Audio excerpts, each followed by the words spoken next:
My name is Shafi from Senior High School 1 Surabaya, and I'm on the proposition side of today's motion.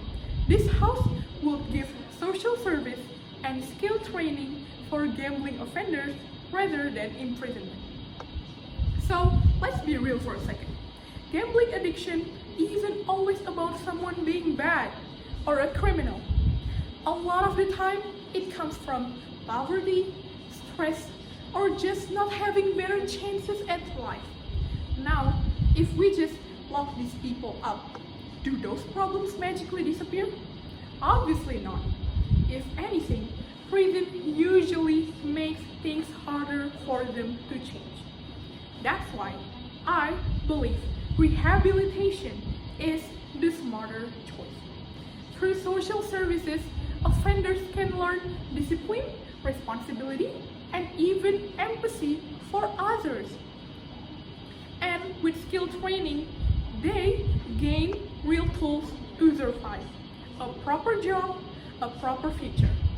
Instead of wasting years inside a cell, they're actually preparing themselves for a second chance at life. And honestly, isn't that way more meaningful? Now let's talk about cost. Running prisons is crazy expensive. Food, guards, facilities, and in the end, society? What do we get in that? But if the government puts that money into training programs, it's like planting seeds actually. Those same people come back as workers. They support their families and they contribute to the economy. It's not a waste, it's an investment. Basically, everybody wins. Let me paint a picture. Imagine two gambling offenders. One is sent to a prison and he spends months doing nothing. And when he gets out, people judge him. He can't find work and the cycle starts again. And the second gambling offender is sent to a rehabilitation.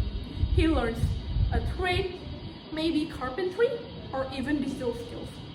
When he comes back, he finds a job, earns money, and lives with dignity. Tell me honestly, which outcome would you rather have in your community? And this isn't just my opinion. There are real cases around the world where rehabilitation just simply works better. Countries that focus on skills and social service see lower rates of reoffending. In other words, people are less likely to fall back into gambling or crime. That means it's not just good for the offenders, it's safer for society too. At the end of the day, I think we have to remember that offenders are still human beings. They make mistakes, yes, but they also deserve a chance to recover. If we only punish them with prison, we shut the door on that chance. But if we offer social service and skill training, we're not just punishing, we're helping them to rebuild their future. And that's how real change happens. That's why I proudly support today's motion. Thank you for tuning in. Shafi signing out.